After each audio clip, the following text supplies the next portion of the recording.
Donc l'idée, c'est de passer de « on raconte l'actualité des autres » à « on fait notre actualité ». Ok. Parce qu'un truc qui me frustrait énormément chez Melty, c'est que TF1 annulait Secret Story, on perdait 30% d'audience. Comme ça. Ouais. On nous disait, ça y est, Justin Bieber vient plus en France, alors on gagnait 10% d'audience le moment où on annonçait le truc, mais ensuite on ne pouvait plus faire d'audience. On était complètement liés, si tu veux, à ce que les autres groupes médias faisaient. J'en avais marre, en fait, d'être aussi dépendant, en fait, de l'entertainment, et je me suis dit, moi aussi, je veux créer mon propre divertissement, je veux pas juste parler du divertissement des autres. Bienvenue sur We Are All Media, le podcast de ceux qui font les médias d'aujourd'hui et de demain. Derrière la magie des écrans télé, ciné et web, des ondes radio ou du papier glacé des magazines, il y a des personnes passionnées et inspirantes. Entrepreneurs, producteurs, créateurs, diffuseurs, artistes, journalistes, influenceurs. On parle de leur parcours, parfois atypique, leur métier, leur expérience, mais aussi leur vision du futur des médias ainsi que des nouvelles façons de consommer les contenus. Ça a vraiment commencé à marcher quand on a eu d'un côté Pascal Herblon, notre rédaction, qui a construit une vraie rédaction. Puis ensuite ça a marché quand on a mis en place cette plateforme, cette technologie qui du coup nous aidait à donner les bons insights, les bons signaux à la rédaction. Et la plateforme était là dans un rôle d'assistant. D'accord. Donc elle était vraiment capable à la fin, donc c'était extrêmement poussé, à la fin elle était vraiment capable de dire voilà, il faut faire tant de sujets sur tel, tant de papiers sur tel sujet, ces papiers doivent être de telle longueur, on vous suggère tel titre, telles images, et l'algo organisait, plaçait les choses un peu de manière quasi automatisée. Aujourd'hui, Alexandre Malch, à l'origine de Melty, me fait l'honneur d'échanger avec moi. Quand il était ado, Alexandre ne trouvait pas de médias lui proposant les contenus qui l'intéressaient. Il a donc décidé de créer le sien. Quelques années après, Melty était né. Alexandre nous raconte tout, le lancement alors qu'il était encore étudiant à Epitech, la croissance folle, les levées de fonds, les lancements dans plus de 10 pays, sa vision d'une boîte à l'ADN avant tout d'ingénieurs, développant très vite un algorithme pour les guider dans leurs choix éditoriaux. On revient sur le move stratégique qui les ont fait passer d'un média à une marque globale de divertissement, devenant les faiseurs de leur propre actualité. On discute ensuite de sa nouvelle aventure, Full Life, une marque de vêtements inspirée du gaming et de l'e-sport. Et il nous raconte comment, fort de son expérience dans les médias et chez Quicksilver, il réinvente l'expérience du shopping en ligne grâce au code du jeu vidéo et à la gamification. C'est tout simplement passionnant. On discute d'ailleurs dans la dernière partie des frontières de plus en plus fines entre marques et médias, la puissance de la narration et des contenus dans l'e-commerce et la tendance du shoppertainment. Restez donc bien jusqu'à la fin si vous voulez apprendre un nouveau terme. Bonne écoute. Alors bonjour Alexandre, bienvenue sur We Are All Media. Je suis super content de te recevoir et de pouvoir échanger avec toi. Pour moi, sans flagornerie aucune, Melty est l'un des acteurs qui ont le plus révolutionné les médias sur la dernière décennie. Tu en as été le cofondateur et directeur général de 2008 à 2017. C'est une super histoire et aventure que je voulais que tu viennes nous raconter ici. Qu'on parle de la naissance, puis du développement, de vos choix stratégiques, vos succès et vos échecs aussi. En gros, ce que c'est de créer de zéro un média sur le digital, presque iconique maintenant pour toute une génération. On va aussi, j'espère, parler de ton nouveau projet, Full Life, qui est une marque de vêtements inspirée du gaming et de l'e-sport. Donc, a priori, pas directement lié aux médias ou au divertissement, mais on va voir qu'il y a quand même un lien intéressant, notamment dans la façon dont vous proposez une vraie expérience de narration et de gaming autour de vos produits. Donc j'espère qu'on pourra s'attarder aussi dessus. Et dans cet épisode, on va parler donc de médias pour les jeunes, de e-commerce, de gaming et de la façon dont s'entremêlent médias, contenu, jeux vidéo et marques. Et si tu veux, on pourra même parler de surf, car je crois que tu es un grand fan. Je te propose de démarrer avec mon habituelle première question. Comment tu es tombé dans le monde des médias ? Écoute, par hasard. Par hasard, j'avais 15 ans, j'étais en voyage linguistique en Allemagne. Ok. Je faisais allemand première langue.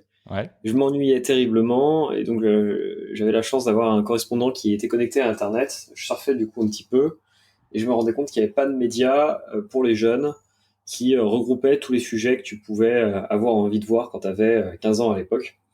Et je me suis dit, c'est dommage, il faudrait en faire un. Alors c'était l'époque où tout était possible, hein. On parle d'une époque lointaine, très lointaine maintenant, mais où il n'y avait pas encore Google, il n'y avait pas encore Facebook, où il fallait créer des blogs sur des sites comme iFrance ou chez.com, et où ces blogs étaient référencés dans des annuaires comme Yahoo, Voilà, ou mon petit préféré de l'époque, Nomade. Ouais. ou encore Alta Vista, et où tout était possible. Et donc j'ai commencé à faire ce truc-là. Alors je n'avais pas de connaissances en informatique, donc j'ai appris sur le tas, à coup de petits modules par-ci, de petits modules par-là. J'ai demandé un peu d'aide à des amis au lycée qui ont commencé à écrire les premiers sujets, puis ça a commencé à marchoter. Ça s'appelait Planète Ado, puis ensuite on a changé ça et c'est devenu Actu Ado. Puis ensuite j'ai réussi à avoir mon bac de justesse, avec 10 de moyenne, un bac S, pile, ce qui me permettait du coup de rejoindre une école d'informatique d'ingénieur qui s'appelle Epitech, Ouais. Ouais. qui a été un peu c'est un peu mon Poudlard, Epitech, à moi. Hein. Tu vois, j'ai l'impression d'être Harry Potter. Pour la première fois de ma vie, j'étais dans un endroit où, un, il y avait des ordinateurs, deux, on me disait que c'était bien de faire de l'informatique, parce qu'à l'époque, beaucoup de personnes considéraient que passer son temps devant des écrans, c'était pas ce qui te permettrait de réussir ta vie plus tard. Et puis surtout, c'était passionnant parce que je pouvais parler à des gens qui comprenaient ma passion, j'apprenais énormément. Ouais. Et donc, en deuxième année d'Epitech, on a changé le concept d'Actuado en Melty, mais qui était toujours la même chose, qui était cette idée de dire on fait un média pour les jeunes et on va parler de tous les sujets qui les intéressent. Et attends, juste, pourquoi Melty? Ouais. Melty comme melting pot, c'était cette idée de mélange des genres, mélange des sujets, melting pot de l'actualité. D'accord. Et le Y, c'est le Y de Jung, donc okay. de jeunes. En sachant que la baseline de Melty, c'était Jung Energy et Why for Jung au début. Ouais. Et donc c'était vraiment intéressant. Et puis petit à petit, on s'est rendu compte que si on voulait que ça fonctionne, il fallait une vraie rédaction. Et donc on a recruté notre première directrice de rédaction, Pascal Herblon. Ouais. Alors, on était encore à l'école. Hein. On l'a recruté, on devait être en 3e année, et l'entretien d'embauche a été fait par le directeur de notre école, Fabrice Baradèche. C'est lui qui a fait le premier entretien de recrutement, parce qu'on savait évidemment pas faire. Et c'était assez marrant, parce que j'étais à la fois prof de base de données dans l'école, élève dans cette même école, et patron de Melty. Je pense qu'on venait de lever 300 ou 400 000 auprès de Bouygues Télécom Initiative, ce qui était beaucoup à l'époque. Ah ouais, vous avez levé assez tôt en fait. Alors, on a levé la première fois en 2009, un truc comme ça, 2007 je crois, 2007-2009. Je t'avoue que ça commence à être un peu vieux, mais on a levé une première fois auprès de Bouygues Initiative. On a été accepté dans un programme qui s'appelle Microsoft ID, qui était le programme d'incubation de Microsoft, qui a été exceptionnel. Donc on était accompagné par des grands noms, ou des personnes qui allaient devenir des grands noms, plutôt Julien Codorniou, qui est le gars qui a créé Facebook Workplace, et Lubomira Rocher, qui est aujourd'hui la directrice digitale de L'Oréal et qui était notre coach à l'époque. C'était génial. Ouais. Et puis du coup, on s'est rendu compte que si on voulait que ça progresse, Melty, il fallait qu'on parle de tous les sujets qui intéressent les jeunes, et qu'en réalité, on ne parlait pas de tous les sujets qui intéressaient les jeunes, on parlait que des sujets qui nous intéressaient nous. Et donc on s'est dit, on va créer un algorithme, et donc on a construit une plateforme qu'on appelait Shape, qui avait pour particularité d'exploiter de la data bien avant que ce mot existe quasiment. Et donc, en fonction de ce qui se passait sur les réseaux sociaux, de ce qui se passait sur Google, on était capable de savoir quels étaient les sujets qui intéressaient les jeunes, et donc, du coup, quels étaient les contenus que l'on devait faire pour parler à tous ces jeunes, tout en rajoutant systématiquement de nouveaux sujets pour être sûr de ne pas tourner en boucle. Alors, juste, toi, t'as démarré ton média, mais t'as rédigé, t'as été sur la partie éditoriale, j'imagine. Ouais, c'était horrible d'ailleurs, parce que au début, je faisais tout, hein. C'est moi qui codais, développais, designais, gérais la communication, les partenariats et écrivais. Sachant que j'écris extrêmement mal. Je ne sais pas écrire. T'écris mieux le code. Ah ouais, j'écris bien mieux le code. Donc ensuite, on a eu notre directrice des rédactions, Pascal, enfin notre rédactrice en chef, parce qu'à l'époque, il y avait qu'une rédaction, si on peut appeler ça comme ça. Et c'est elle qui a commencé à, du coup, écrire des vrais sujets, des vrais contenus. Et puis petit à petit, heureusement, j'ai pu arrêter d'écrire. J'aimais bien écrire, mais j'écrivais extrêmement mal. Mais pour autant, ça marchait. La rédaction y a gagné quand j'ai arrêté d'écrire. Ouais. Non, ça marchait pas, ça vivotait. À l'époque, ça vivotait. Ok, à l'époque, ça vivotait. Ça a vraiment commencé à marcher quand on a eu d'un côté Pascal, donc Pascal Herblon, notre rédaction, qui a construit une vraie rédaction.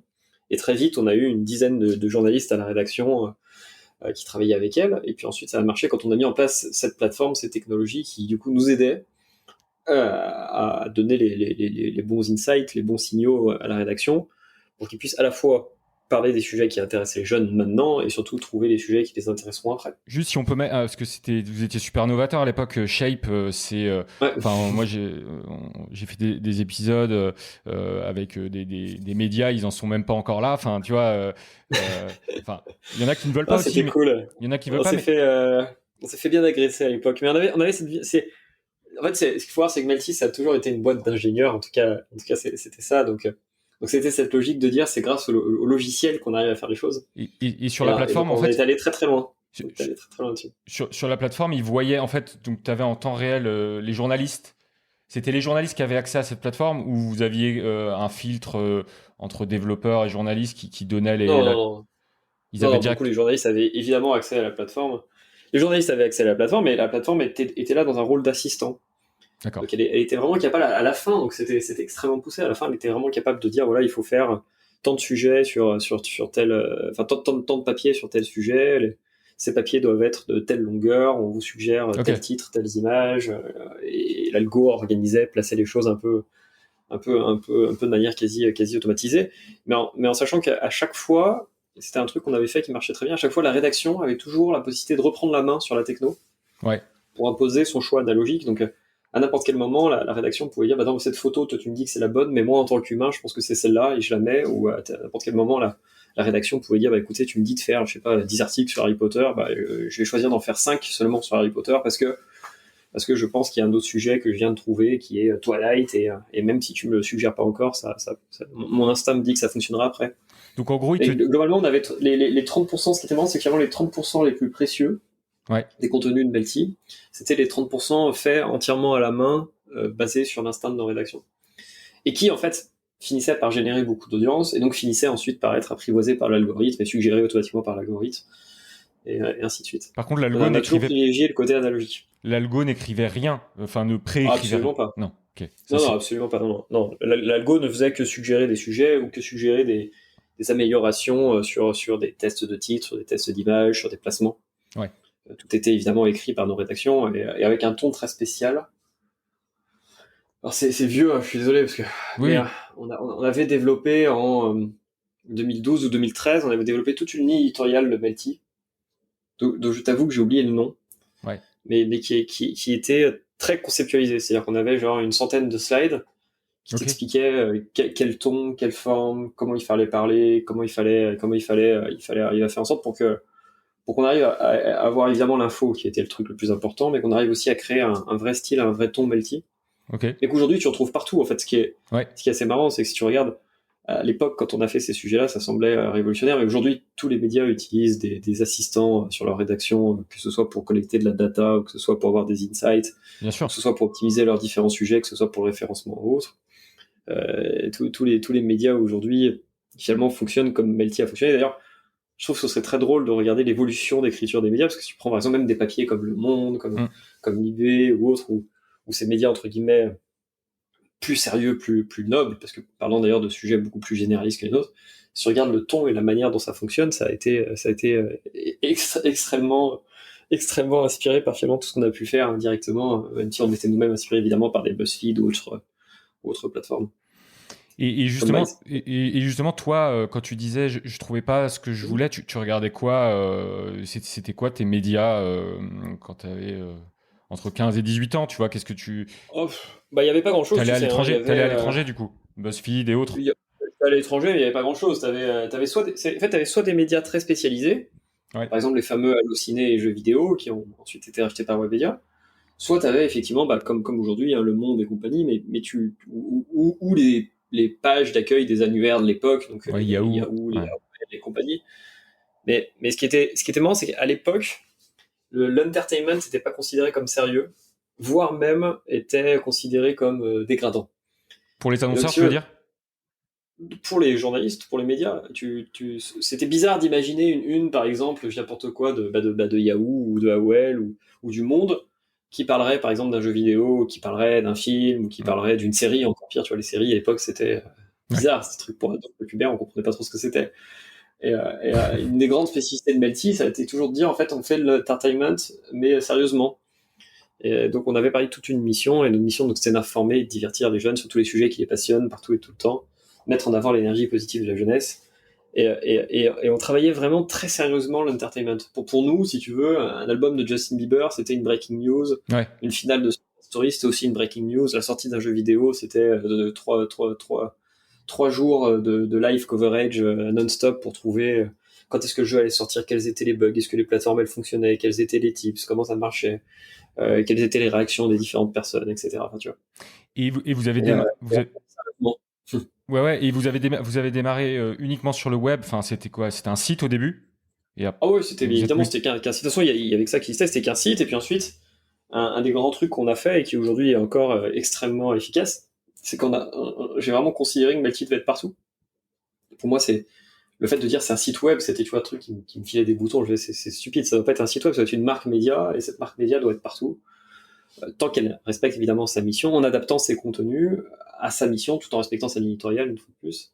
Et donc on a été un des premiers, mais encore aujourd'hui, Melty peut-être un des médias les plus globaux, Ouais. parce qu'en réalité c'est présent sous forme d'app et de sites web et de sites responsives, mais surtout Melty est extrêmement puissant et efficace sur Snapchat. Ouais.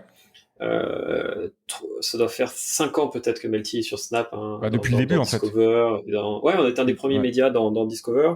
On a même été, en fait, indirectement, on a même été dans Snapchat avant Snapchat, Discover, parce qu'on avait créé les Real-Time Social Series, qui étaient nos espèces de séries sociales, en fait, en format vertical. Ouais. On avait produit, en fait, c'était des Snap Shows avant l'heure, si tu veux. On avait produit les premiers Snap Shows en France. On avait fait Snap Trip, qui était le premier, donc on en a fait 4 ou 5, tellement ça cartonnait, mais c'était donc en gros des jeunes qui allaient visiter des villes en Europe et on filmait ça.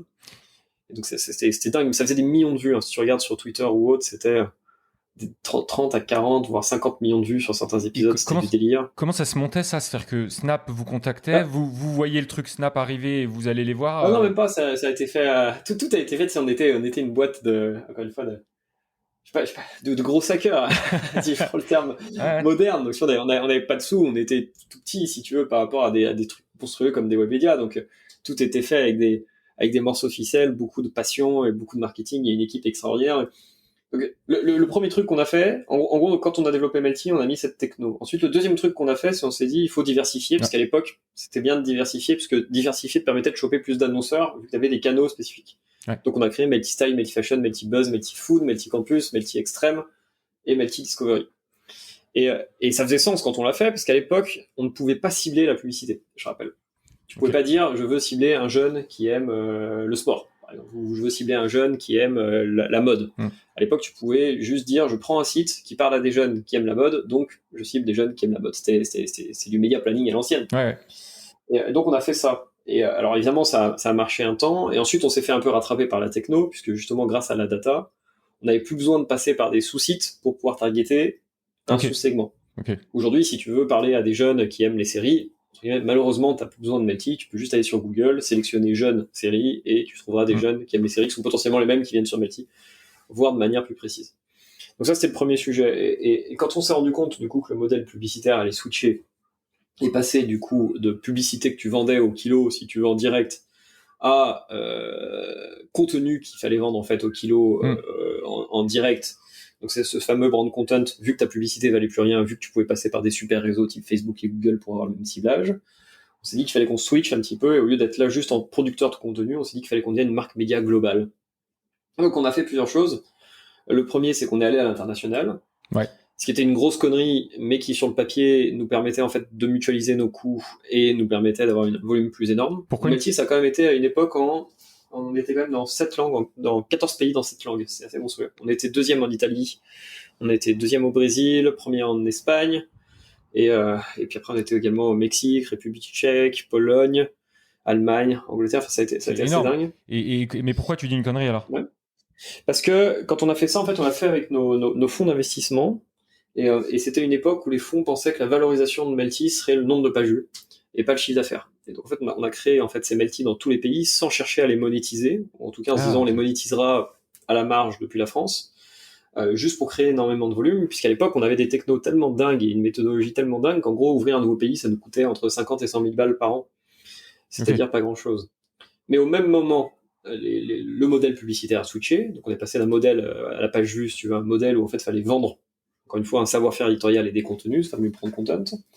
On est passé à l'avènement de la vidéo, qui coûtait beaucoup plus cher que les articles texte. Et surtout, on est passé de fonds d'investissement qui vénéraient les pages vues et l'audience, si tu veux, les visiteurs uniques, les pages vues, à des fonds d'investissement qui commençaient à dire mais il faut monétiser tout ça. Donc c'est l'époque où Vice a commencé à avoir des problèmes, entre autres, où Huntington Post a commencé à avoir des problèmes. Et donc ces médias internationaux qui étaient un peu les pure players modèles sont passés de pure meilleur modèle à, en fait, c'est peut-être une bulle, c'est peut-être trop valorisé, Ok. et maintenant, ce qui va compter, c'est plus l'audience, mais ce qui va compter, c'est les revenus. Hmm. Donc nous, on s'est retrouvés avec des sites internationaux lancés qui généraient énormément d'audience, mais plus assez de cash pour pouvoir créer des régies locales et générer des revenus. En sachant qu'en plus, créer des régies locales, c'était compliqué, puisque créer une régie à l'ancienne qui vendait des bannières, c'était complexe, trop tard. Même si ces pays, la plupart, étaient un peu moins en avance que les nôtres, et donc ça aurait pu fonctionner, mais globalement, le temps de lancer ta régie, si tu veux, c'était trop tard. Créer du brand content, c'était compliqué parce qu'il suffisait pas juste de créer de l'article, il fallait tout un écosystème, et on va en parler un petit peu derrière, c'est ce qu'on a fait en France. Et surtout, ça nécessitait des coûts que l'on n'était pas capable de supporter à l'international. Ouais. Et enfin, et surtout, on était sur le point de switcher sur la programmatique qui n'était pas encore là. Okay. Cette fameuse programmatique, si tu veux, qui était censée relever le niveau justement de monétisation des pages, et qui était intéressante sur le papier parce que ça permettait de remotiser à l'ancienne. Avant, tu vendais des kilos de pages vues en direct, puis là, tu vendais des kilos de pages vues via la programmatique, donc automatisé, mais tu revenais sur ton business un petit peu d'origine qui était de dire, en fait, je fais de l'audience, cette audience, je la monétise avec la programmatique, donc plus je fais d'audience, plus je fais d'argent, et ainsi de suite, sans avoir besoin de créer ce fameux brand content et tout le bordel qui est autour. Donc nous, on est allé du côté du brand content, puisque ça semblait bien marcher, et puis qu'on était plutôt assez réputé là-dessus. Et attends, juste, je te coupe, mais à ce moment-là, vous n'avez pas pensé à faire d'autres modèles business, je sais pas, du payant, ou je sais pas, partir sur d'autres... Non, parce que le payant... Donc là, on parle de 2015, en gros, à peu près. Pour resituer, 2015, tu pouvais pas dire à un gosse, viens payer quelque chose sur Internet. C'était pas possible. T'avais pas encore vraiment développé Google Pay, Apple Pay, t'avais pas encore cette logique de micro-paiement, t'avais pas encore... ça devait être le début de l'arrivée des Netflix ou autres qui commençaient à dire, si vous voulez des bons contenus, faut payer, mais c'était encore le moment où tout le monde piratait, partageait. Payer du contenu, c'était pas imaginable. Payer une expérience, ça le devenait. Donc c'est justement le dernier move qu'on a fait, entre guillemets, chez Melty, c'est que je me suis dit, du coup, ok, la publicité classique au kilo marche plus, ok, la publicité programmatique, ça va commencer, mais c'est un peu tard, mais il faut quand même qu'on la mette en place. Et d'ailleurs, un de mes regrets, c'est que j'ai sur mes dernières années de direction générale, j'ai beaucoup bataillé avec mes actionnaires en leur disant, il faut qu'on mette en place la programmatique, Et ils s'en sont un peu saisis de sujets, et au lieu d'aller très vite, en mode test and learn, on a passé 1 an et demi à faire des études et des machins pour finalement mettre le système que j'avais suggéré en place quelques mois plus tard, mais on a perdu beaucoup de temps bêtement là-dessus. Mais bon, sur le brand content, du coup, on a bien avancé, et pour le brand content, mon idée, c'est de dire il faut créer un média global, faire une expérience. Donc l'idée, c'est de passer on raconte l'actualité des autres à on fait notre actualité. Puisque un truc qui me frustrait énormément chez Melty, c'est que TF1 annulait Secret Story, on perdait 30% d'audience. Comme ça. On nous disait, ça y est, Justin Bieber vient plus en France, alors on gagnait 10% d'audience le moment où on annonçait le truc, mais ensuite on ne pouvait plus faire d'audience. On était complètement liés, si tu veux, à ce que les autres groupes médias faisaient. Les gars d'énergie faisaient les choses bien, on faisait de l'audience, les gars d'énergie faisaient pas les choses bien, on perdait de l'audience. Les mecs d'M6 sortaient une super émission, on faisait de l'audience, et on perdait... Les gars nous disaient, on annule un jeu vidéo parce qu'il n'est pas lancé, on perdait de l'audience. Ils sortaient les bons jeux vidéo au bon moment, j'en avais marre, en fait, tu veux, d'être aussi dépendant en fait de l'entertainment, et je me suis dit, moi aussi je veux créer mon propre divertissement, je veux pas juste parler du divertissement des autres. Bien sûr. Et donc c'est là où on a développé Melty. Ça a été peut-être la partie la plus extraordinaire.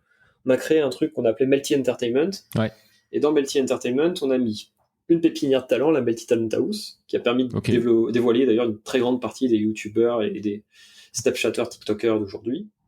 On a créé une boîte de prod, Melty Prod, qui s'est d'ailleurs illustré avec ces fameuses real-time social series, donc c'est Snapshow avant l'heure, qui sont arrivés, en gros, la première série sociale de Melty, à mon avis, est arrivée 1 an avant Snapchat Discover, et donc 3 ans avant Snapshow, c'était impressionnant. Donc on a fait donc les Snap Trip, on a fait Snap Horror Story, qui était une série horrifique qui était exceptionnelle, on a fait The Selfie Race, qui était une sorte de Pékin Express au selfie qui marchait du feu de Dieu. On a fait Amazing Summer, qui était en gros les vacances formidables de nos talents, et avec des fans et des hystéries. Et puis en fait, on a créé également Melty Event, qui permet d'organiser des événements, et notamment les Melty Future Awards, qui ont été la plus grande cérémonie pour les jeunes en Europe. La dernière cérémonie, c'était un truc de dingue. Il y a plus de jeunes qui ont voté pour les Melty Future Awards que de jeunes qui votaient pour les élections présidentielles. Ce qui était c'est incroyable. À la fois bien et dingue, des millions de vues, etc. Cérémonie européenne qui était absolument massive et qui du coup sortait complètement des frontières de Melty. C'était génial de voir tous les autres médias parler des Melty Future Awards, comme nous-mêmes quand on était gosses, on parlait des Energy Music Awards et autres. C'est vraiment un rêve de gamin, et cette cérémonie était vraiment délirante. Et puis après, donc tout ça, On a créé le Melty Sport Club, qui était donc un des premiers clubs de e-sport en France. Ouais. Et l'idée de tout ça, c'était justement de créer en fait cet écosystème avec d'un côté des talents, de l'autre côté des séries, de l'autre côté des événements, de l'autre côté des e-sportifs et des athlètes, Ouais.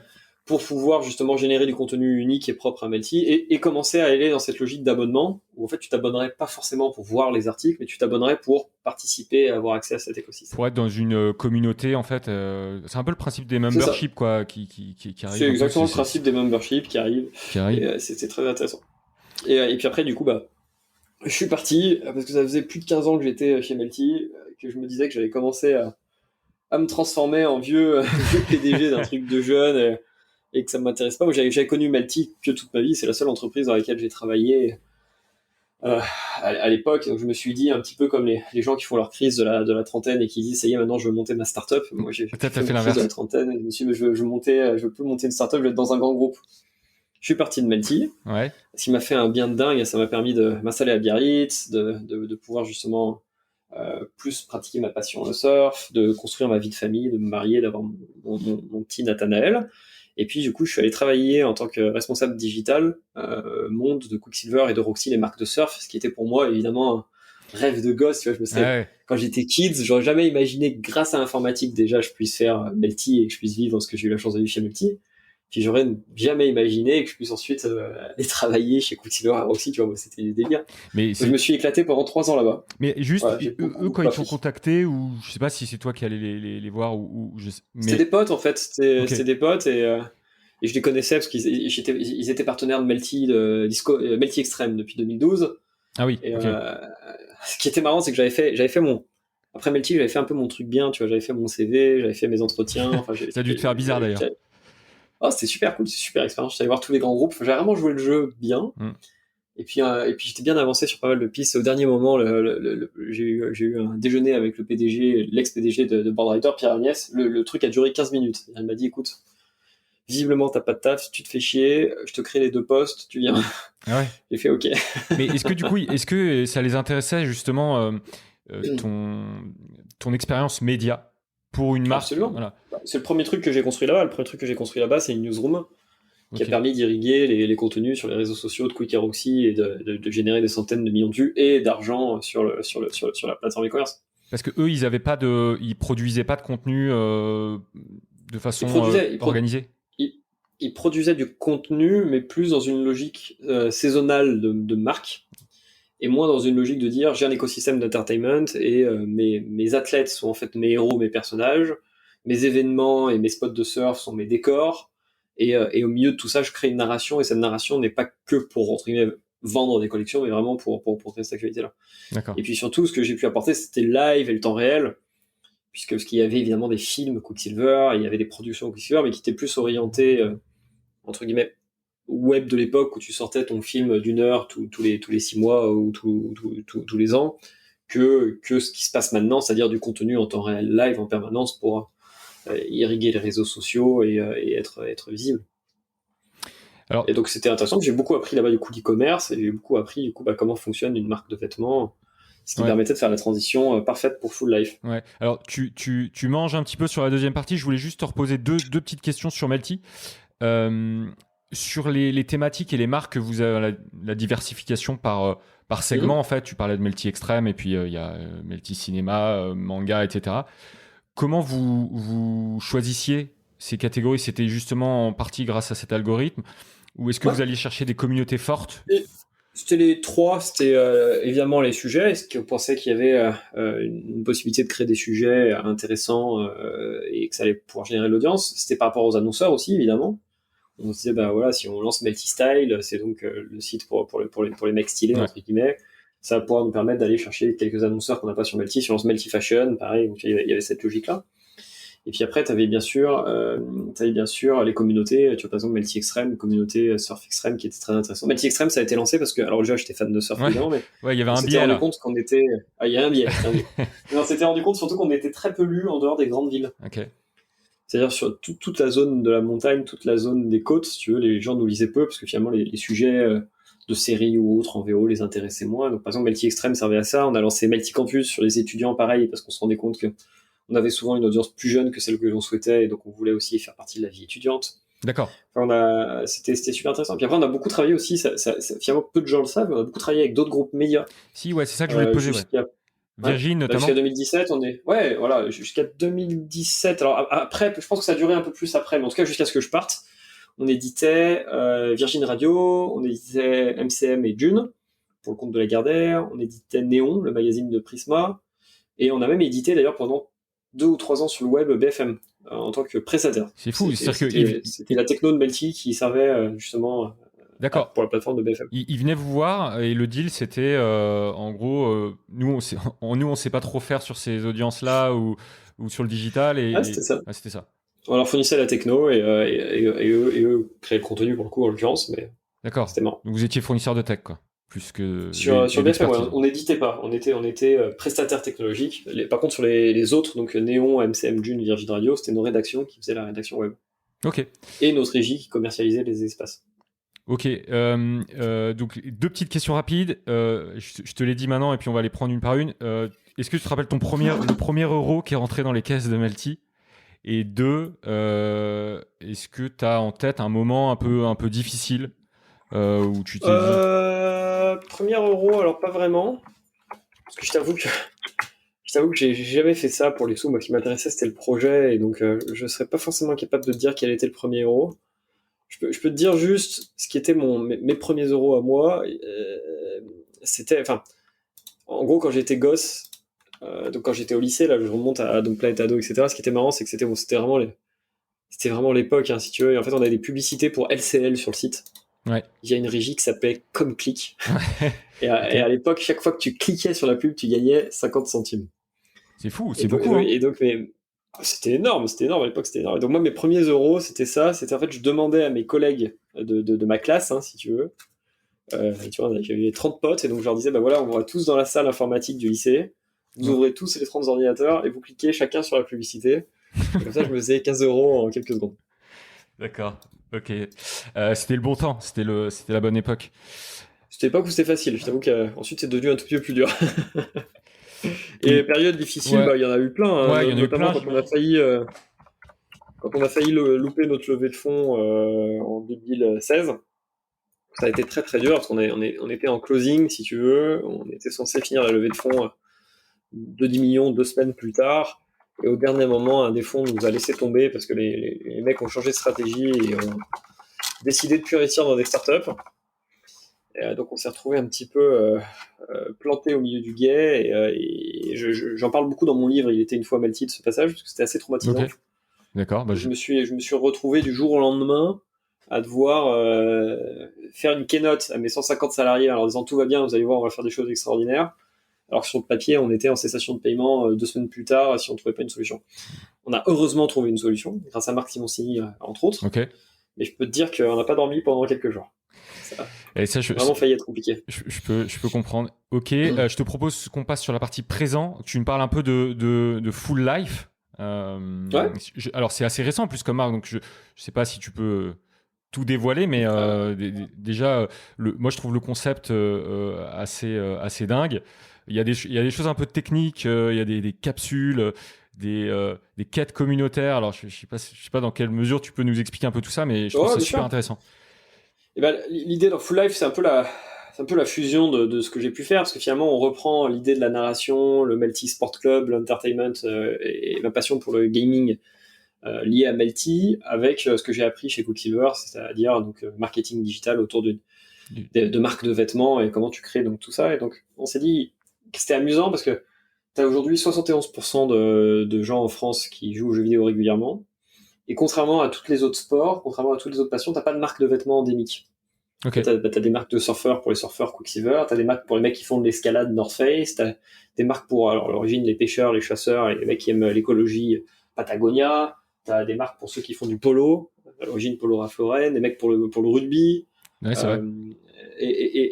ou Lacoste pour le tennis, par exemple. Tu vois, on peut s'amuser toute la journée à faire ça, mais il n'y a rien pour le gaming. C'est vrai. Alors que typiquement, tu vois, des gens qui font du surf et du snow en France, allez, ça va pas toucher plus de 10% de la population. Et pourtant, Board Rider dans le monde, c'est 2,3 milliards, pour donner une idée. D'accord. Donc on s'est dit, bah, il y a un truc intéressant. Et surtout qu'on est, pour moi, au même moment que l'on était dans le surf en 1980-1985. C'est-à-dire à un moment où on a une passion, un lifestyle qui passe de mépriser, stéréotypé, caricaturé à mainstream et cool et tendance. Ouais. En 80-85, les surfeurs, quand je disais un surfeur, tu disais en fait c'est un no-life qui fait rien de sa vie, qui traîne sur un parking, qui fume des têtes si tu veux, et qui prend des vagues, et tu vois, c'était le loser sur la plage, si tu veux.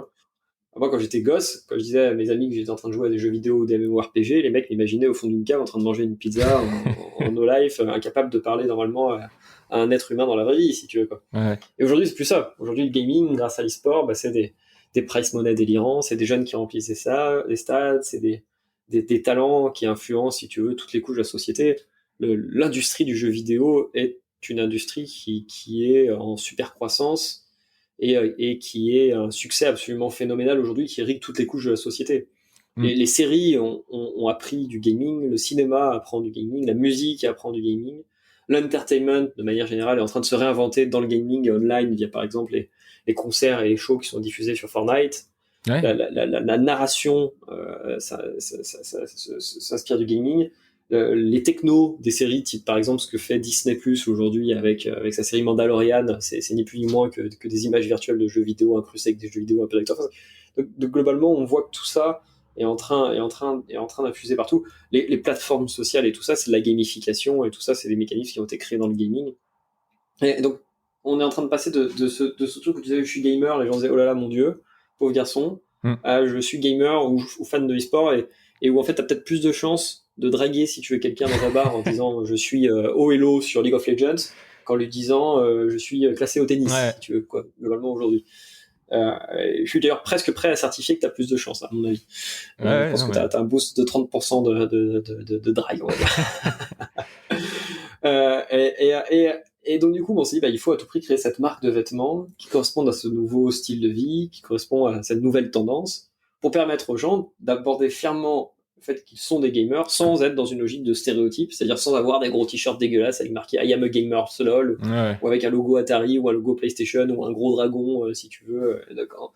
On a vraiment travaillé sur, donc je sais pas si tu vois un petit peu, mais les autres c'est ce genre de produits qui sont en fait très simples.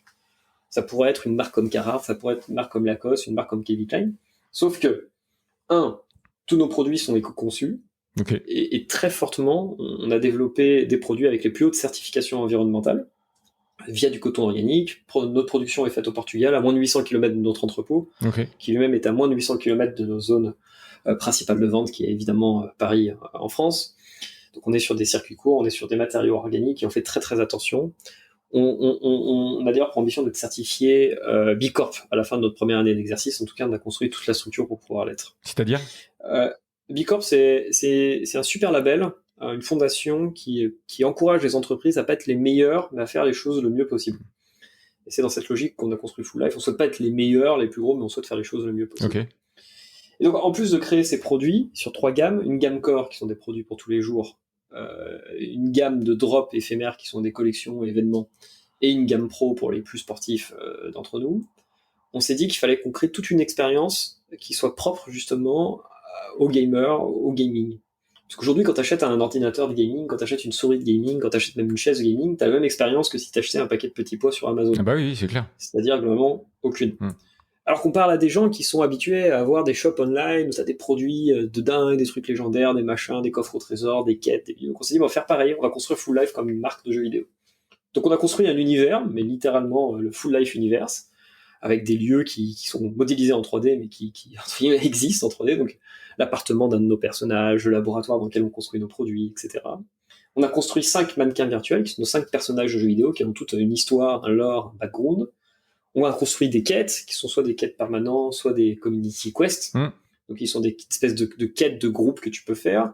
On a mis en place un système qu'on appelle de capsules, donc c'est des espèces de coffres au trésor, dans lequel tu peux gagner plein de choses, alors soit des produits, soit de la monnaie virtuelle, soit des points de compétences. Comment tu les gagnes, par exemple Comment tu les gagnes Alors tu peux les gagner soit en participant aux quêtes, soit en achetant certains produits. En fait, certains produits, notamment ceux que tu achètes en pré-vente, tu gagnes des capsules qui te permettent du coup d'avoir plus de coins, ou alors tu peux les gagner en demandant des capsules aux créateurs de Full Life. En fait, on a un créateur programme et ils peuvent te donner des capsules pour que tu puisses commencer ton aventure Full Life avec des boosts. Tout est gavé d'easter eggs. Donc, tu as des petites références cachées au gaming dans les vêtements. Si tu rentres certains codes sur le site internet, tu pourras gagner des capsules. D'accord. Si tu lis bien tout ce qui est écrit, tout est complètement construit. J'ai les capsules ici, parce que tout est vraiment fait pour que ce soit fun, marrant, et que tu puisses jouer à débloquer des produits. Donc, on doit être la première marque au monde où tu ne peux pas tout acheter si tu le voulais. Ah, c'est En fait, fou, ça. on a des produits classiques, donc Ouais. que tu peux acheter comme sur n'importe quel site. Mais ensuite, on a des produits rares. Et alors, ces produits, il faut les débloquer, Et ça, c'est soit génial. grâce aux capsules, Ouais. soit avec des quêtes. Et enfin, on a des produits légendaires. Et donc, ces produits-là, il faut les gagner. Mais pour les gagner, il faut devenir maître d'une des 8 philosophies de Full Life. C'est les factions, en fait. En gros, tu as 8 factions Ouais. en Full Life. Et donc, il faut que tu deviennes niveau 100 de ta faction. Et enfin, il y a des rumeurs. Et il paraît que ces rumeurs disent qu'il y a des produits qui s'appellent des artefacts. Ouais. Ces produits-là, il paraît que tu peux même pas les acheter si tu voulais et que c'est très compliqué à gagner. Mais je ne m'étendrai pas sur la rumeur des artefacts. Ouais, je comprends. Mais non, mais c'est génial parce que ça surfe sur tous les codes et tout ce qu'adorent les gamers, aller Bah, chercher. c'est l'idée, c'est qu'en fait on se dit, t'as un bon produit qui arrive chez toi avec une belle expérience, et deux, tu t'amuses. Mm. Et tout est fait vraiment pour que ce soit fun, pour qu'il y ait cette histoire de l'univers Full Life, et de comment les produits sont fabriqués, etc. Et donc tout ce lore, toute cette narration, Et- tous nos personnages racontent des histoires, tous nos personnages sont évidemment donc en 3D, hein, et Est-ce que c'est vos, très drôle cette espèce de tension entre la mode et le gaming, et pour le coup on l'incarne vraiment. est-ce que vos personnages, on peut les retrouver dans d'autres jeux, je sais pas, Fortnite ou des. Vous avez des. Ah, malheureusement pas encore, ça coûterait trop cher. Pour l'instant non, parce que ça coûterait trop cher, mais j'espère qu'effectivement si Full Life continue à grossir, j'espère qu'on aura la chance de pouvoir exporter ces personnages, ces produits, ces concepts dans d'autres jeux, et faire en sorte que nos easter eggs ne soient pas que dans notre univers virtuel, mais partout. Et je vois que vous utilisez donc Discord. Donc Discord, pour ceux qui ne le savent pas, c'est une plateforme sociale qui a été initialement Ouais, créée pour le gaming d'ailleurs, pour échanger absolument. à haute voix ou par écrit. Pourquoi enfin, je comprends pourquoi Discord, mais qu'est-ce que vous allez en faire des choses particulières? Vous allez quand même aller Ouais. sur les autres réseaux sociaux, j'imagine. Alors on est également comme pour Melty, hein, c'est la même logique, mais on est partout un petit peu, Ok. notamment beaucoup sur Facebook, Instagram, Twitter et TikTok. Twitch, évidemment, énormément Twitch. Discord, nous, c'est important, c'est vraiment le cœur de la communauté des gamers. On s'est servi énormément de Discord déjà pour construire Full Life, puisqu'on on a créé une communauté qu'on appelle les Community Founders, qui nous ont donné énormément d'insights, d'aide, de tips, d'avis sur les produits, les couleurs, ce qu'on faisait, les histoires qu'on racontait. Enfin, on a vraiment co-construit ça avec Mm. cette communauté de gamers qui était marrant, très hétéroclite. Hein. Tu avais à la fois des gosses de 12 ans, des champions de e-sport, Ouais, des entrepreneurs type l'ancien patron de Microsoft France dans ce truc-là. Enfin, ou des gars des différentes équipes, CES, Vitality. Enfin, c'était très drôle de voir le mix. Et puis en fait, ça nous permet également de faire tout ce qui est service après-vente, support. Mm. Parce qu'on est une des premières marques à avoir une team care qui est directement sur Discord pour vraiment faire de la proximité avec nos cibles. Et puis c'est aussi là où on partage beaucoup les community quests, c'est là où on s'organise avec la communauté pas mal d'événements. ok. Donc Discord, c'est vraiment Le meilleur vraiment réseau. le forum, si tu veux, pour nous, de Full Life. Alors, tu peux interagir évidemment avec la marque sur toutes les autres plateformes, mais Discord, c'est vraiment pour nous vraiment cette espèce de forum ou de chat IRC à l'ancienne, et on est vraiment extrêmement actifs là-dessus, et les retours de la communauté sont assez formidables. Bah écoute, c'est top. Il y a un magasin physique, tu disais, à Paris? Ah non, Non, non, pardon. surtout pas, non. Ouais, Non, non. c'est ce que je. Tout est complètement en ligne, il n'y a pas de magasin physique. D'accord. Ok. Ça ne veut pas dire qu'un jour on fera pas des pop-up stores ou autre, mais pour l'instant on est évidemment totalement online. On est Ouais. une DNVB, donc Digital Native Vertical Brand. Voilà, O- c'est plutôt drôle. Ok. Ça m'amuse bien. Je te propose qu'on passe à la dernière partie, qui est un peu une partie future prospective. Ouais. Et notamment, moi, j'ai lu récemment le terme shoppertainment, qui m'avait un peu Pas intrigué. mal. Tu connais? Ah, je connaissais pas, mais c'est exactement ce qu'on fait. Alors, bah, Je suppose. en fait, en gros, c'est des initiatives qui sont nées avec justement pour faire face à l'e-commerce. Donc, c'est des initiatives qui sont nées plutôt dans le domaine physique. Donc, c'est des expériences physiques engageantes, expérientielles dans la vie réelle. Donc, un bon exemple, c'est le Dubai Mall. Je ne sais pas si tu connais, avec des aquariums géants, des pistes de ski, etc. Mais on voit que D'accord. c'est aussi une tendance qui se développe dans le e-commerce maintenant. Puisque moi, j'ai Footlocker notamment, qui a investi dans une plateforme qui s'appelle Network, En fait, c'est vraiment une appli de vidéo e-commerce. Donc, ils font vraiment de la production de contenu très premium. Ils font rentrer des personnalités, des célébrités, des interviews. Et en même temps, ils vendent des choses. Il y a aussi Alibaba sur le live streaming, qui a été un des précurseurs. Ils utilisent beaucoup le live streaming, donc les influenceurs qui font des lives avec du divertissement, mais qui vendent aussi énormément de choses.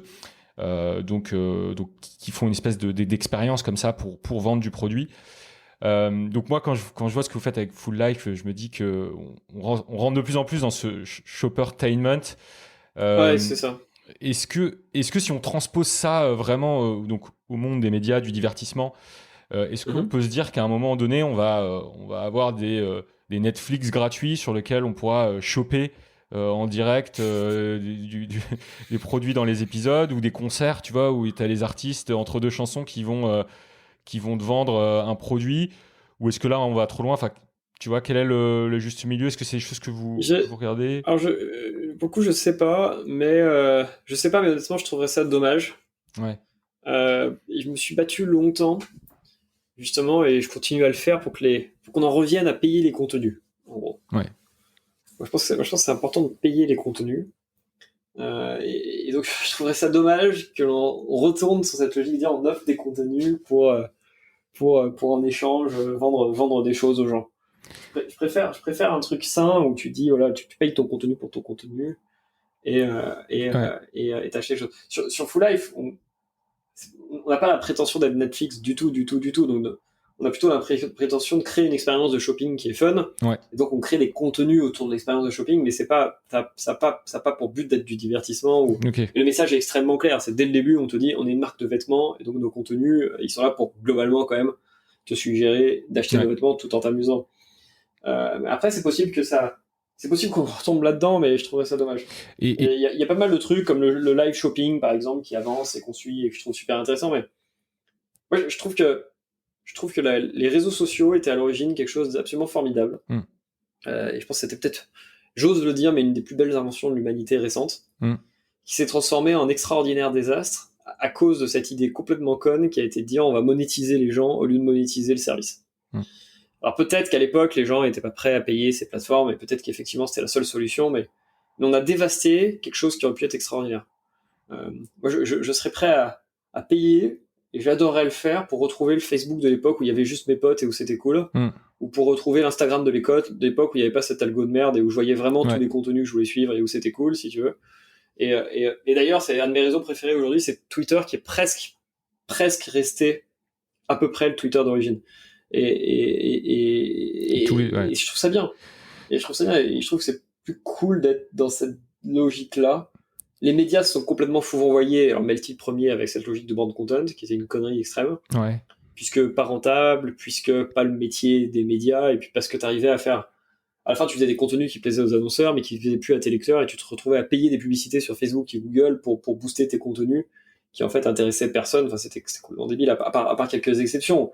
Alors, on a créé des trucs extraordinaires sur le bande content, type la Coca-Cola Gaming Zone, par exemple. Ça a été un vrai succès organique, mais la plupart du temps, aujourd'hui, le bande content ne fonctionne pas vraiment bien, en tout cas sur les médias d'origine. Moi, je suis par exemple, très fier de ce que le Monde fait en tant que français, parce que je trouve que c'est un très bon exemple, et je connais un peu les équipes du Monde, et ce qu'ils arrivent à faire avec leur paywall, et avec la monétisation petit à petit de leur contenu eux-mêmes, je trouve ça très bien. J'ai pris le Monde, le Figaro le fait aussi. Le paiement à l'article, par exemple, ou l'abonnement, comme Mediapart le font, tu vois, par exemple, depuis des années, mais le paiement, les Échos, par exemple, a mis un système de paywall aussi intéressant. Moi, je trouve celui du Monde particulièrement efficace, honnêtement. Mais je trouve ça bien, parce que pour le coup, là, tu te dis vraiment, voilà, t'as des contenus gratuits, tu sais que c'est gratuit, financé par la pub, t'as des contenus payants, tu payes tes contenus payants, c'est des contenus de qualité, c'est ça. Ce que fait Netflix, Disney+, et compagnie, c'est ça aussi, si tu payes ton abonnement et t'accèdes à tes contenus. Je pense qu'il faut que les gens prennent conscience que s'ils sont pas payés, c'est que c'est eux le produit. Hein, et donc si c'est eux le produit, c'est qu'ils sont en train de se faire niquer. Et c'est très compliqué, si tu veux, d'avoir cette espèce de double discours en disant « Oh là là, je veux pas que mes datas elles partent partout, j'ai peur pour mes datas, mais je veux pas payer. Alors je veux pas payer, mais je veux pas donner. » Mais non, mais à un moment, faut que tu choisisses. Soit t'es le pigeon, si tu veux, soit tu payes. Mais d'une certaine manière, grâce à Google et à Apple et à leur politique anti-cookie, qui ne se leurront pas, les servent énormément, hein, parce qu'en fait, eux, ils n'en ont pas besoin des cookies, t'es connecté chez eux toute la journée de toute façon. Ça devrait être le petit coup de pied dans la fourmilière, alors qu'il vient du mauvais sens, c'est-à-dire que le coup de pied n'aurait pas dû venir de Google, hein, ça devrait être dans l'autre sens, mais c'est le petit coup de pied dans la fourmilière qui va quand même finir de persuader les médias et les petits acteurs que globalement, les modèles autour de la publicité, c'est complexe, et qu'il faut en arriver à t'as un service, tu payes le service, t'as un contenu, tu payes le contenu. Et pourquoi pas dans une logique de freemium. Le freemium, c'est partie vraiment de la culture du gaming. Et on voit que les jeux vidéo freemium fonctionnent extraordinairement bien, mais c'est honnête. C'est-à-dire que le truc, il est honnête. C'est t'achètes ton jeu vidéo ou tu l'achètes pas. Ouais. Si tu ne l'achètes pas, tu sais qu'à l'intérieur, tu auras des trucs que tu pourras payer si tu le souhaites. Et ces trucs que tu payes, si tu veux, normalement ne sont pas censés te donner de bonus dans le jeu, sont juste cosmétiques, mais te permettent de dire j'aime bien le jeu et je participe. Fortnite est un extrêmement bon succès là-dessus. Les skins que tu achètes ne t'aident pas à être meilleur dans le jeu, mais sont cool. Et du coup, tu les achètes parce que tu as une bonne expérience, parce que l'histoire te fait marrer, parce que tu te dis que c'est cool. Et je trouve que c'est très sain comme méthode. Non, mais tu as complètement raison. Moi, je pense que vraiment le truc à craquer pour les médias et les GAFA et autres, c'est cette méfiance qu'il y a soit autour des médias, soit autour de justement ces GAFA de qu'est-ce que vous allez faire avec mes données dans un cas où est-ce que vous n'êtes pas en train de fabriquer du contenu juste pour me vendre des choses. Donc globalement, où qu'on aille, je pense que c'est cette équation qu'il va falloir résoudre pour les médias et dans les prochaines années, quoi. Je te propose de passer aux questions de la fin. Question courte, réponse concise. Quel média toi tu consommes au quotidien? Oh, putain, des tonnes. Beaucoup Le Monde, effectivement. Je suis abonné et je trouve ça très intéressant. Ok. En média fixe, je parle après énormément de Google News, en fait, où pareil, je me sers de Google News comme un lecteur de flux RSS, donc j'ai plus ou moins sélectionné ce qui m'intéressait là-dessus. J'ai lu beaucoup les numériques, que je trouve très intéressant, parce que pareil, comme tu imagines, j'aime bien monter mes ordis, j'aime bien un peu tout ce qui est benchmark et tout, donc je suis toujours avec grand plaisir ce qu'ils font, ce qu'ils écrivent. Et puis après, c'est un petit peu random en fonction de où l'actualité m'emmène. Ok. Est-ce que tu as des livres à recommander, un livre ou des livres à recommander, que ce soit sur la thématique média, gaming ou n'importe quel autre d'ailleurs? Il y a un livre moi, qui m'a énormément inspiré quand j'étais chez Melty, qui est un livre de Julien Codorniou qui s'appelle Ils ont réussi leur startup. Ok. Que je trouve vraiment exceptionnel, que je recommande très fortement. Et donc ça m'a beaucoup inspiré. C'est le livre qui explique justement le succès de Quelcou. Ouais. Donc Quelcou, c'est la boîte de Pierre Chapaz avant qu'il crée Tease. Et je trouve ça génial parce que quand tu lis ce livre, tu vois que les mecs étaient tout le temps au bord de la faille. Mais ils sont sortis extraordinairement bien, mais que ça s'est joué à 3 pixels. Tu vois. Donc ça, c'est drôle. Il y a un livre qui me plaît beaucoup aussi, alors qui est moins sur les médias, mais plus intéressant sur d'autres sujets, qui s'appelle Be Your Guest de Disney. Ouais. Et je trouve ça très intéressant parce que ça t'apprend toute cette logique de care, de service client, d'hospitalité. Et on s'en est énormément servi en fait dans Full Life. C'est-à-dire qu'on a vraiment travaillé, quand on a construit notre communauté, à appliquer, si tu veux, les principes que Disney et le Disney Institute expliquent dans ce livre pour créer une culture d'entreprise qui soit cool, pour créer un lore, pour créer un mème, pour créer voilà, toute cette logique un peu d'immersion qui fait que tu vis une expérience. Donc Be Your Guest est vraiment intéressant, et ça s'applique à quel que soit ton métier. Si tu veux. C'est marrant parce que d'ailleurs, ça en parle beaucoup, mais que tu sois électricien, que tu gères un média, que tu gères une marque de vêtements, un club de foot, si tu veux vraiment tu lis ce truc-là, t'apprends beaucoup de choses. Tu l'avais lu Okay. le livre de Tony Hsieh là sur Zappos? Non. Je te le recommande. C'est un peu pareil. C'est que comment il a construit la culture et le service client incroyable de Zappos. Et il est décédé d'ailleurs cet entrepreneur il y a quelques semaines. Et il est incroyable. Je t'enverrai les D'accord, je vais regarder la référence. Puis après, il y a le livre de Melty, ça vous intéresse, hein, ouais, c'est ce que j'allais. C'était une fois Melty. Ouais, je le mettrai en référence. Qui a été écrit par un gars qui s'appelle William Régeau, qui est plutôt bien. Alors, c'est pas un truc qui raconte l'histoire de Melty date par date, ligne par ligne, c'est plutôt un entretien avec donc, le journaliste qui l'a écrit. Ok. Et c'est super, je pense, parce que je relis de temps en temps, mais ça permet de voir ce que c'était en 2016, 2017, et on parle beaucoup des difficultés, on parle beaucoup des trucs qui étaient cool. Je trouve que c'est très amusant de le relire comme ça quelques années après. Voilà. t'as pas mal d'activités. T'as eu notamment avec Melty, et puis aujourd'hui encore beaucoup d'activités au jour le jour. Est-ce que tu as une routine ou des applications qui t'aident à gérer toutes ces activités? On parlait de surf. Est-ce que tu fais du surf entre midi et deux pour ça me détend. J'essaie d'adapter mon programme au surf, effectivement, parce que tu sais, t'as des marées, t'as des créneaux, t'as des vagues. Donc, c'est un peu ma chance d'entrepreneur. C'est alors un peu moins là ces dernières semaines, parce qu'avec le lancement, on est un peu en charrette. On lance dans 2 semaines. Hein. Mais en temps normal, j'adapte un peu mon planning justement, et quand il y a des belles vagues et tout, je vais surfer par exemple la journée et je travaille plus tard le soir. Le surf me sert d'exultoire. Tu vois, c'est un peu le seul moment où justement je pense pas. Je pense à rien. À tout ça, je pense juste au surf, ça me permet de me vider la tête, c'est cool. Et puis après, voilà, il n'y a rien de spécial. Écoute. Ok. Dernière question pour les personnes donc, qui écoutent ce podcast, qui ont un projet de médias, de chaînes de vêtements, de jeux vidéo. Est-ce que tu as au sens large, est-ce que tu as un conseil à leur donner? Ouais, faites un truc qui vous passionne vraiment. Je pense que c'est le nerf de la guerre. Si ça vous passionne vraiment, si la démarche elle est authentique, vous trouverez facilement des gens pour vous accompagner et ce sera vu par la communauté d'une manière ou d'une autre, ça fonctionnera. Ok, et merci beaucoup Alexandre pour tout ce partage et ton temps. Je te dis à très bientôt. À bientôt, merci encore, c'était très cool. Merci d'avoir écouté. Si ça vous a plu, n'oubliez pas de vous abonner sur vos sites de podcast préférés et surtout de mettre une note, 5 étoiles de préférence, dans la section notes et avis d'Apple Podcast. C'est ce qui m'aide vraiment à faire découvrir We Are All Media.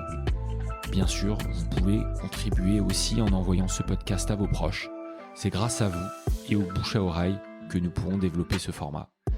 À la semaine prochaine.